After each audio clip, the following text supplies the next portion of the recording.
Bende Mataram. Audiobook, novel silat. Cerita, Hapraktikto. Bab 102. Sudah barang tentu Gusti Ayu Retnaningsih dan Nuraini mendongkol bukan main diperlakukan demikian. Kalau saja hatinya kurang tabah, pastilah mereka akan jatuh pingsan dengan berbareng. Diam-diam mereka sudah mengambil keputusan. Apabila mereka berani mencemarkan namanya, akan menggigit lidahnya sendiri sampai mati. Pada saat itu, Sanjaya membungkuk memungut golok Nuraini yang tadi jatuh bergelontangan di atas lantai. Dengan sudut matanya ia mengerling Sang Dewa Resi yang lagi menumpahkan seluruh perhatiannya kepada Gusti Ayu Retnaningsih dan Nuraini. Kedua tangannya mulai bekerja. Dengan cekatan, ia hampir dapat menyibakkan kain Gusti Ayu Retnaningsih dan Nuraini berbareng. Mulutnya mengulum senyum luar biasa puas. Karena hatinya ikut berbicara, dahinya sampai berkeringat. Itulah suatu tanda bahwa seluruh perasaannya terpusat pada apa yang bakal terlihat nanti. Sekonyong-konyong terjadilah suatu kegemparan, di luar dugaan Sanjaya nampak mengeraskan genggamannya. Dengan mengertak gigi, ia melompat sambil menggerung. Kemudian menikam perut Sang Dewa Resi 2 kali berturut-turut. Berbareng dengan itu, ia menendang meja sehingga terbalik. Kejadian ini datangnya sangat tiba-tiba dan di luar dugaan. Baik Nuraini, Gusti Ayu Retnaningsih, Fatimah, Titisari dan Sangaji kaget bercampur heran. Sang Dewa Resi sendiri mula-mula tak percaya akan kenyataan itu. Itulah sebabnya pula, ia seperti terpaku tatkala kena tikaman yang pertama kalinya. Tetapi begitu merasa sakit tersadarlah dia. Sebab luar biasa ia menangkis tikaman Sanjaya yang kedua sambil melemparkan tubuh Gusti Ayu Retnaningsih dan Nuraini berjungkir balik.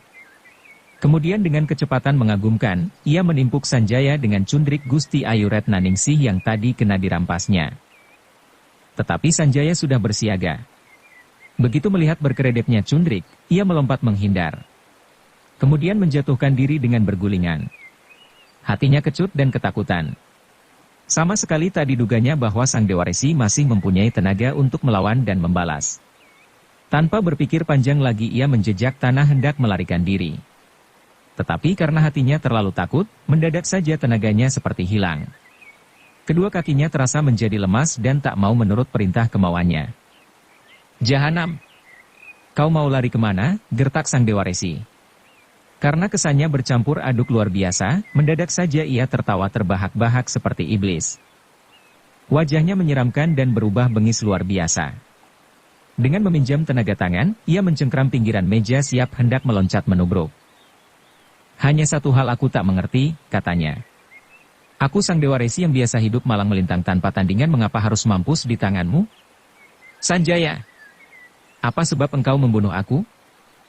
Ditinjau selintasan nampaknya alasan Sanjaya membunuh Sang Dewa Resi adalah bergolaknya rasa cemburu semata-mata. Tetapi sebenarnya ia mempunyai alasannya sendiri yang jauh lebih mendalam. Ia kena dikalahkan Sangaji. Bahkan kini ilmu kepandaiannya sama sekali tak berarti apabila dibandingkan dengan Sangaji. Kenyataan yang pahit benar-benar menggelisahkan hatinya. DJ luar dugaan, mendadak saja ia mulai berkenalan dengan Kebo Bangah, paman Sang Dewa Resi yang terkenal sebagai salah seorang tokoh sakti pada zaman itu. Maka timbullah hasratnya untuk menjadi muridnya. Ia percaya manakala Kebo Bangah mau mengambilnya sebagai murid di kemudian hari pasti bisa menandingi Sangaji. Tetapi adat Kebo Bangah bukanlah seperti kebanyakan pendekar. Dia tak dapat ditimbuni harta benda agar bisa menerimanya sebagai murid. Dalam hidupnya ia hanya menerima seorang murid belaka, yakni Sang Dewa Resi. Oleh kenyataan itu umbulah niatnya hendak menyingkirkan Sang Dewa Resi. Pikirnya, kalau Sang Dewa Resi tiada pastilah Kebo Bangah membutuhkan seorang ahli waris ilmu kepandaiannya. Tetapi ia merasa diri tak mampu menyingkirkan Sang Dewa Resi dengan terang-terangan. Dalam segala hal, ia merasa kalah. Satu-satunya jalan hanyalah dengan menikam dari belakang secara tiba-tiba. Tetapi niat itu tak mudah dilaksanakan. Sang Dewa Resi adalah tokoh pendekar yang sangat berwaspada dan tak gampang-gampang bisa diingusi. Mendadak saja terjadilah peristiwa itu.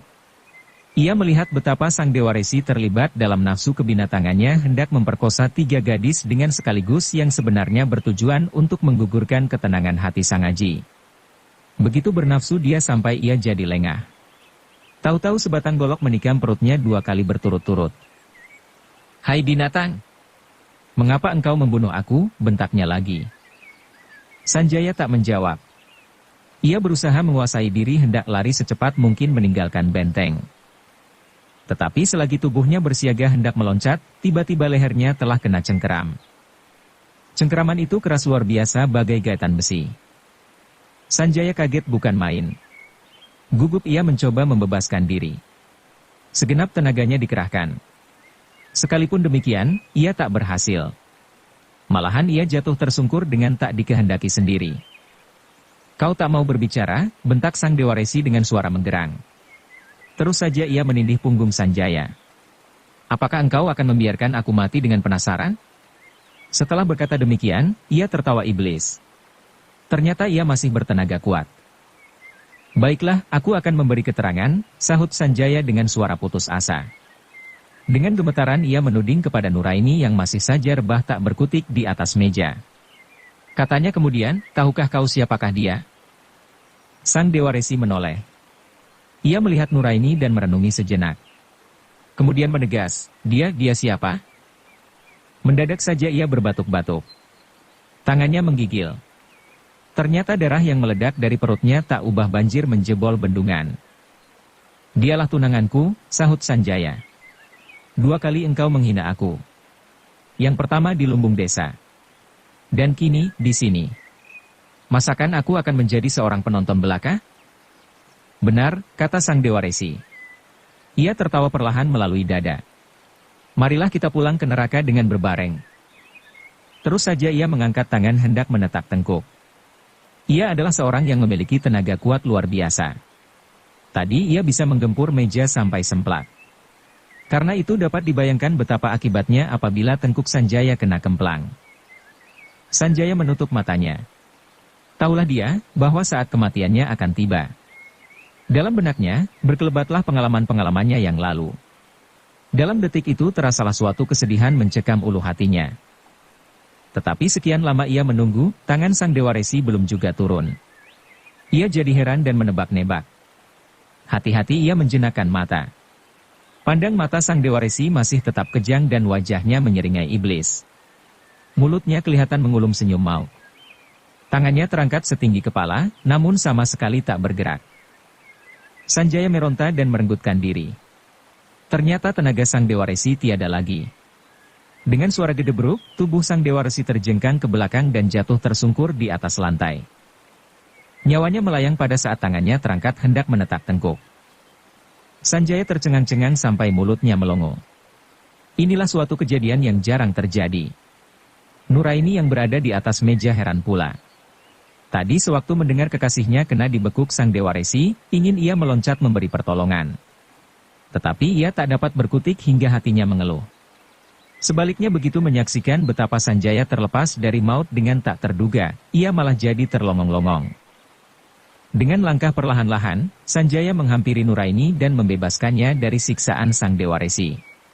Begitu Nuraini merasa bebas, dengan cepat ia memberi pertolongan kepada Gusti Ayu Retnaningsih dan Fatimah pula.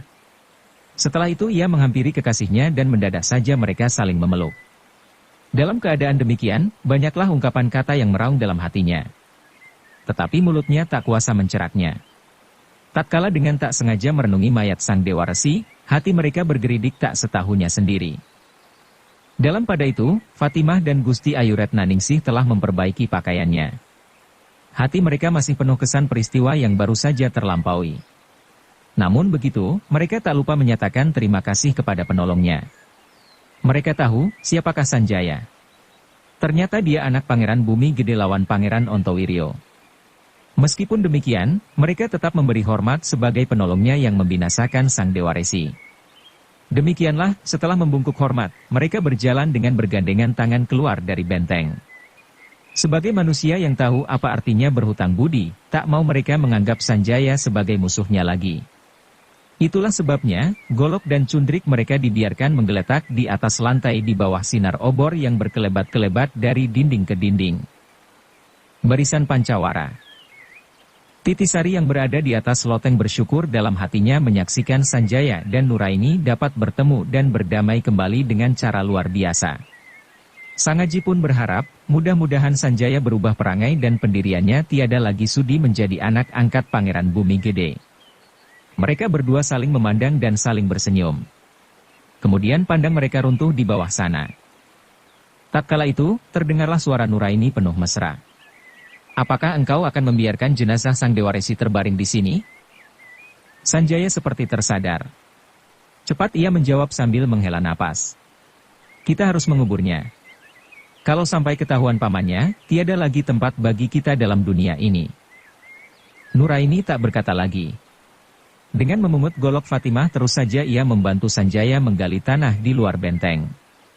Kemudian Sanjaya membawa jenazah Sang Dewa Resi dan dikebumikan tanpa upacara. Dalam pada itu malam sudah merangkak-rangkak melalui keheningannya. Mereka mengempaskan diri dengan pikirannya masing-masing. Tiada lagi mereka berbicara. Dan tahu-tahu mereka tertidur dengan nyenyak sekali. Berbareng dengan datangnya pagi hari, Sanjaya nampak membanting-banting kakinya. Waktu itu Nuraini baru saja datang dari sungai yang berada tak jauh dari benteng. Begitu melihat perangai Sanjaya, ia jadi heran. Hati-hati ia minta keterangan. Kau kenapa? Benar-benar aku goblok, sahut Sanjaya setengah memekik. Mengapa aku semalam melepaskan kedua gadis itu? Mestinya, mereka pun harus kubunuh. Dengan begitu, rahasia ini akan terbungkam untuk selama-lamanya.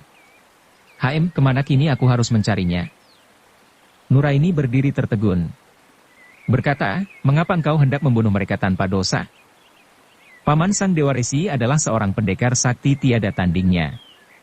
Kalau sampai mereka menceritakan pengalaman kita semalam, kau bisa membayangkan sendiri apa akibatnya. Nuraini menaikkan alisnya. Ia mempunyai pendapat yang berbeda. Katanya menggurui, seorang laki-laki harus berani mempertanggungjawabkan semua pekertinya. Kalau kau takut menghadapi tanggung jawab, tak usahlah kau membunuhnya. Sanjaya menunduk. Tak mau ia berdebat dengan Nuraini. Tetapi diam-diam, ia memeras otak hendak mencari Fatimah dan Gusti Ayu Retnaningsih. Paman Sang Dewa Resi memang hebat, kata Nuraini menguatkan pendapatnya. Kalau kita cepat-cepat menyembunyikan diri, mustahil dia bisa mencari. Adikku, potong Sanjaya dengan menarik napas, pamannya itu luar biasa gagahnya. Ingin aku berguru kepadanya. Karena itu, tak dapat kita menyingkir daripadanya. Oh, begitu. Nuraini heran. Sebenarnya sudah semenjak lama aku memimpikan hal itu. Tetapi Kebo Bangah mempunyai adat istiadatnya sendiri, ia hanya mau mewariskan ilmunya kepada keturunan rumpun keluarganya belaka. Sekarang Sang Dewa Resi mati. Kudengar, ia tak mempunyai keturunan rumpun keluarga lagi. Dengan begitu, pastilah Kebo Bangah akan mau menerima aku sebagai muridnya. Sanjaya berbicara dengan penuh semangat sampai wajahnya nampak berseri-seri. Sebaliknya Nuraini jadi prihatin. Setengah berbisik ia berkata, kukira engkau membunuh dia semata-mata karena hendak menolong aku. Ternyata engkau mempunyai alasanmu sendiri demi kepentinganmu. Adikku, mengapa engkau berpikir begitu? Potong Sanjaya dengan tertawa. Cepat ia memeluk Nuraini sambil berbisik. Untukmu aku rela hancur lebur. Tentang elanmu itu, baiklah kita bicarakan di belakang hari, sahut Nuraini dingin. Sekarang jawablah dahulu pertanyaanku, engkau sudi kembali menjadi rakyat biasa atau akan tetap bernaung di bawah kekuasaan musuh ayahmu? Sanjaya terperanjat mendengar pertanyaan itu, sampai melepaskan pelukannya. Kemudian ia mundur selangkah dan mengamat-amati wajah Nuraini yang cantik jelita. Pagi hari itu Nuraini nampak segar bugar, sehingga tubuhnya yang montok benar-benar menggiurkan, ia jadi tertegun-tegun. Apakah salahnya orang berjuang untuk hari depannya, katanya. Baik. Tetapi masakan sudi menghamba di bawah naungan lawan ayahmu? Kau salah adikku, sahut Sanjaya cepat. Kau tahu, seminggu yang lalu, perang telah pecah. Aku tahu, bahwa Kadipaten Bumi Gede akan hancur lebur. Ya, itulah harapanku pula. Tetapi mengapa engkau masih berada di samping pangeran itu? Itulah soalnya, jawab Sanjaya. Kemudian meneruskan dengan suara membujuk. Adikku. Biarlah persoalan ini kupecahkan sendiri. Hanya pintaku, janganlah engkau meninggalkan aku. Semenjak engkau melarikan diri dariku, hatiku pepat dan terasa kosong. Setelah berkata demikian, ia maju selangkah hendak memeluk Nuraini lagi. Mendengar suara Sanjaya yang lembut menggerahkan, hati Nuraini jadi berguguran. Memang hatinya sudah terenggut Sanjaya semenjak pertemuannya di Pekalongan. Karena itu, ia membiarkan dirinya dipeluk dengan mesra. Bukan main bersyukurnya Sanjaya. Dengan pandang lembut ia mengamat-amati. Mendadak saja timbullah birahinya. Ia menundukkan kepalanya hendak mencium. Tapi belum lagi ia menciumnya, terdengarlah suara derap kuda di kejauhan. Dengan agak terperanjat, Sanjaya melepaskan pelukannya. Kemudian ia lari menghampiri pintu dan menjenguk keluar. Sekonyong-konyong dua benda hitam melayang ke atas. Ia mundur kaget. Setelah diamat-amati, ternyata 2 ekor lutung. Sanjaya jadi keheran-heranan. Lutung siapakah ini? Cepat ia mengalihkan penglihatannya di jauh sana. Maka tertampaklah serombongan pasukan kompeni berderap mendekati benteng. Sangaji waktu itu tengah menggerumuti buah-buahan untuk makan pagi. Ia mendengar suara gemeresek di atas genting. Dari sela-sela genting, ia melihat berkelebatnya 2 ekor lutung itu. Hatinya tercekat sampai mulutnya setengah terbuka. Titisari adalah seorang gadis yang luar biasa cerdik. Begitu melihat kesan wajah Sangaji, ia jadi bercuriga. Terus saja berkata, agaknya kau kenal pemilik lutung ini. Sangaji tak pernah membohong. Maka ia mengangguk. Jawabnya, dahulu Ki Tunjung Biru memperlihatkan kecekatannya menangkap lutung itu. Lutung itu dihadiahkan kepadaku. Kemudian kuserahkan kepada. Ia melepaskan pandang ke bawah. Pandangnya mencoba menembus sela-sela pintu benteng. Apabila matanya melihat berkelebatnya pasukan kompeni, wajahnya berubah hebat. Katanya setengah memekik. Hai, apakah benar-benar dia berada di sini? Siapa? Titisari heran. Sony the Hope. Siapakah dia? Mendengar pertanyaan itu, barulah Sangaji sadar bahwa ia telah kelepasan bicara. Tapi dasar dia seorang pemuda yang jujur dan polos hati, segera ia berkata, itulah lutung pemberian Ki Tunjung Biru. Lutung itu kuberikan kepada Sony the Hope. Dialah tunanganku. Pasukan berkuda itu benar-benar memasuki benteng. Mereka saling berbicara dan melepaskan aba-aba. Sanjaya terus mundur dan menarik tangan Nuraini. Kemudian dengan berjingkat-jingkat ia bersembunyi di ruang belakang. Seorang gadis Indo meloncat turun ke tanah. Kemudian bersiul-siul memanggil lutungnya. Benar-benar lutung itu tahu diri. Begitu mendengar siul majikannya, dengan berebutan mereka meloncat turun. Dan majikannya menyambut mereka dalam pelukannya. Apakah dia Sony the Hope? Bisik Titisari. Sangaji mengangguk. Dan Titisari mengarahkan pandangnya kepada seorang gadis Indo yang gagah tegak dan berwajah cantik lembut. Tak dikehendaki sendiri, wajahnya berubah hebat dan air matanya memenuhi kelopak matanya. Kau telah bertunangan, mengapa engkau tak pernah mengabarkan kepadaku? Tegurnya lembut. Sangaji jadi bergelisah bukan main. Katanya sulit, pernah aku hendak memberitahukan keadaanku kepadamu. Tapi selalu aku membatalkan, karena khawatir engkau menjadi tak senang hati padaku. Lagi pula, aku tak pernah menganggap pertunangan itu sungguh-sungguh. Bukankah dia tunanganmu? Mengapa engkau tak bersungguh-sungguh? Entahlah, mengapa aku jadi begitu. Dalam perasaanku, dia tak lebih kuanggap sebagai saudara kandungku sendiri. Tiada keinginanku hendak mengawini. Titisari jadi heran. Sepercik cahaya membersit dalam hatinya. Kenapa begitu? Karena pertunanganku dahulu, bukan timbul dari niatku. Semata-mata atas kehendak Mayor de Hoop dan kakak angkatku Mayor Willem R. Beveld. Tatkala itu, aku tak diberi kesempatan untuk berpikir dan menimbang-nimbang. Mereka kuanggap manusia-manusia yang sudah sering memberi pertolongan kepadaku. Aku merasa berutang budi. Karena itu tak mau aku menyakitkan hati mereka. Tetapi kini, setelah aku berkenalan denganmu, masakan aku akan kawin dengan gadis lain. Lantas, apakah yang hendak kau lakukan? Aku sendiri tak tahu. Titisari berdiam diri. Ia menarik napas panjang sekali.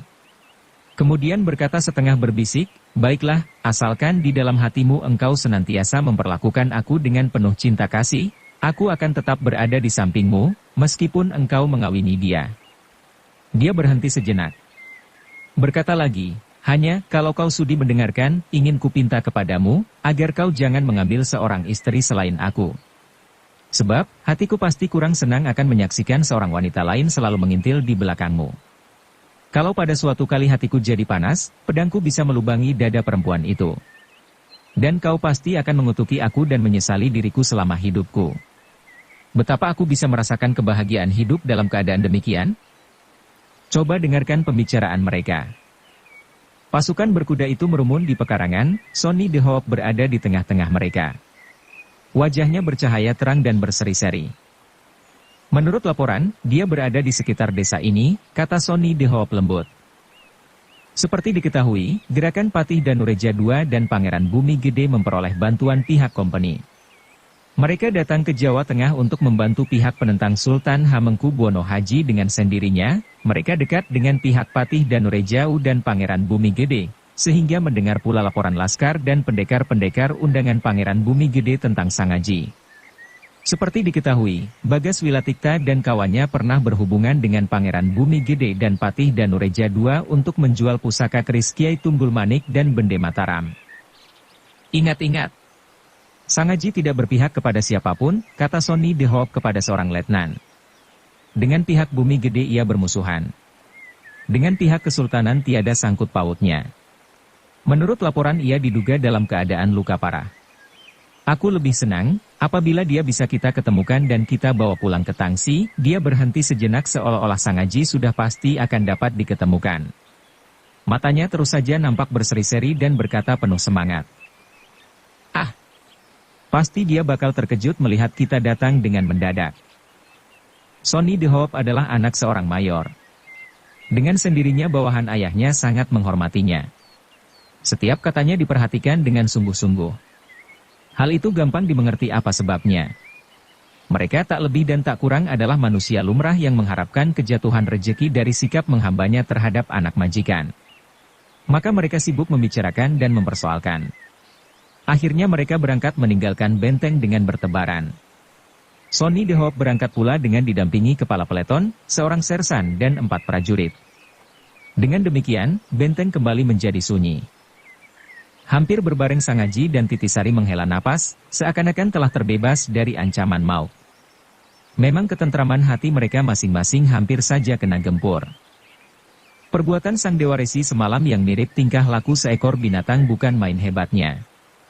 Hati Sangaji benar-benar terguncang. Begitu pula Titisari. Hanya saja alasan terguncangnya hati mereka berlainan. Sangaji terangsang oleh pekerti Sang Dewa Resi sebagai tunggal jenis naluriah. Jantungnya berdegupan dan hatinya bergetaran sampai-sampai sendi tenaganya terasa luluh oleh tegangnya urat syaraf.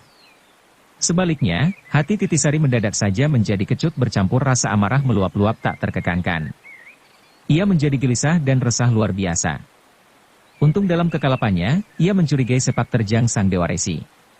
Hal ini terjadi berkat otaknya yang cerdik dan cerdas. Ia yakin bahwa perbuatan Sang Dewa Resi yang melebihi batas-batas kesopanan sengaja dilakukan untuk menggugurkan iman Sangaji. Memperoleh keyakinan demikian, segera ia berusaha menguasai hati Sangaji. Mula-mula ia memaksa Sangaji menutup kedua matanya dan menyumpali telinganya. Setelah itu ia menyakiti seluruh tubuh Sangaji dengan cubitan-cubitan cengkeraman. Rasa sakit dan nyeri itulah yang menyebabkan Sangaji memperoleh kesadarannya kembali, sehingga hatinya menjadi tenang dan teguh. Setelah Sanjaya berhasil membinasakan Sang Dewa Resi, barulah ketegangan hati mereka bubar buyar. Lantas saja, mereka bisa terlena tidur sejenak. Tapi bertepatan dengan datangnya pagi hari, kembali ketenangan hati mereka terguncang oleh kejadian yang tiba-tiba. Kali ini lebih hebat pengaruhnya, karena mereka mempunyai kepentingan langsung. Syukurlah, Sonny the Hawk meninggalkan benteng dengan cepat. Meskipun demikian, keadaan mereka kuyu sayu seperti terlolosi seluruh sendi tulangnya. Tak disadari sendiri mereka saling menyandarkan tubuhnya dan melepaskan napasnya yang sesak dan terengah-engah. Mereka membungkam 1000 bahasa. Karena masing-masing sulit menemukan kata-kata untuk mengentengkan beban penangguhan hati. Akhirnya terdengar suara Titisari berkesah dalam. Aji, tunanganmu cantik dan gagah. Hanya saja, menurut penglihatanku ia terlalu kuat. Tubuhnya begitu kukuh. Kalau kau mencoba mengadu tenaga bergulat, pasti kau bakal terbanting. Sebenarnya kata-kata Titisari itu penuh ungkapan rasa pedih. Tapi karena hatinya terlalu ikut berbicara, kesannya jadi lucu sehingga Sang Aji bisa tersenyum geli. Apakah potongan tubuhnya mengingatkan engkau kepada seorang jagoan gulat? Sang Aji mencoba melucu. Idih kau tak malu, sahut Titisari cepat dan mencubit paha. Sang Aji tergeliat karena rasa sakit, namun hatinya agak ringan sedikit. Perlahan-lahan ia bisa bernapas longgar. Sekalipun demikian, hal itu bukan berarti ia terbebas dari rasa khawatir. Ia bukannya mengkhawatirkan Titisari akan mencelakakan dengan tiba-tiba merenggutkan tangannya. Tetapi ia takut akan ditinggalkan Titisari untuk selama-lamanya. Waktu itu, matahari sudah sepenggalah tingginya. Mereka melemparkan pandang ke bawah, keadaan benteng sunyi senyap. Sanjaya yang tadi menyembunyikan diri di ruang belakang, belum juga menampakkan batang hidungnya. Karena kesenyapan itu, Titisari mengelanakan pandangnya ke dinding ruang.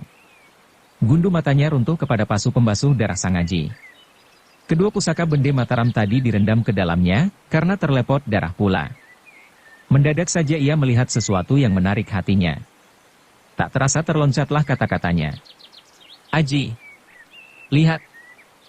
Sang Aji melemparkan pandangnya ke arah telunjuk Titisari. Ia melihat kedua pusaka itu jadi berkilauan. Hai, apakah artinya ini? Kata Titisari lagi. Dengan susah payah ia menarik pasu air. Segera ia hendak mengambil kedua pusaka tersebut, sekonyong-konyong terloncatlah perkataannya. Aji, kau pernah berkabar bahwa kedua pusaka itu dahulu direndam dalam lumpur air bertahun-tahun lamanya, sebelum gurumu Wirapati memperolehnya kembali. Apakah gurumu pernah menerangkan kepadamu bahwa pusaka itu akan bercahaya apabila kena air? Waktu guruku papah ke pertapaan, beliau tak dapat berbicara lagi, sahut Sang Aji, matanya sedih, karena teringat akan nasib gurunya yang sudah membuang budi sebesar gunung kepadanya. Tapi apabila pusaka itu bercahaya manakala kena sentuh air, mestinya baik ibu, guruku maupun Ki Hajar Karangpandan akan menerangkan. Seperti kau ketahui, orang tuaku kedatangan Ki Hajar Karangpandan dalam keadaan basah kuyup. Kedua pusaka itu yang disimpannya dalam kantong basah pula. Mungkin pula basah dalam waktu berjam-jam. Namun tatkala disontak di atas meja, benda itu tak lebih daripada benda logam lainnya. Inilah aneh, potong Titisari. Dalam hal ini, meskipun Titisari cerdik tetapi ia takkan pernah menduga bahwa gurat pada kedua pusaka itu akan bisa nampak manakala kena darah manusia. Bangsa Jawa pastilah akan menerangkan bahwa hal itu terjadi karena pengaruh mantra-mantra kuna yang penuh ajaib dan sakti. Sebaliknya seorang pandai ahli besi yang berperabot nalar akan menerangkan bahwa pusaka itu terbuat dari semacam logam yang berpeka manakala terkena sentuh zat cair tertentu atau darah manusia. Mungkin pula diperkuat dengan keterangan tentang ramu-ramuan kadar persenyawaan kimia yang membuatnya mempunyai sifat demikian. Semacam tinta-tinta rahasia, sifat radar, alat-alat penangkapan suara, kunci-kunci kadar persenyawaan lainnya. Waktu itu keterangan tentang sifat-sifat demikian belum bisa diuraikan. Ahli-ahli pikir pada zaman itu hanya bisa menerangkan sebagai hasil kerja kemampuan zamannya. Seperti tingkatan atau tataran nilai berpikir pada zaman Mesir tentang piramida dan mumi, yang sampai dewasa ini masih merupakan teka-teki besar yang belum bisa terpecahkan rahasia keajaibannya. Diketahui juga, bahwa di dalam piramida itu seringkali diketemukan benda-benda yang jauh tinggi nilainya daripada hasil kerja kemampuan otak manusia-manusia zaman kekinian. Pernah diketemukan setumpuk cita yang berwarna gelap menyala, biru tua, merah tua, hijau tua, DSB, yang tiada luntur oleh tuanya zaman. Sedangkan kain itu diperkirakan berusia lebih dari 2000 tahun yang lalu. Sekiranya pusaka ini kita perlihatkan kepada Eyang Guru, pastilah beliau dapat menerangkan, kata Sang Aji. Apakah Eyang Gurumu melebihi ayahku? Potong Titisari sengit. Aku percaya, ayahku pasti takkan bisa menerangkan. Dan kalau ayahku tak mampu, masakan Eyang Gurumu bisa berbuat banyak?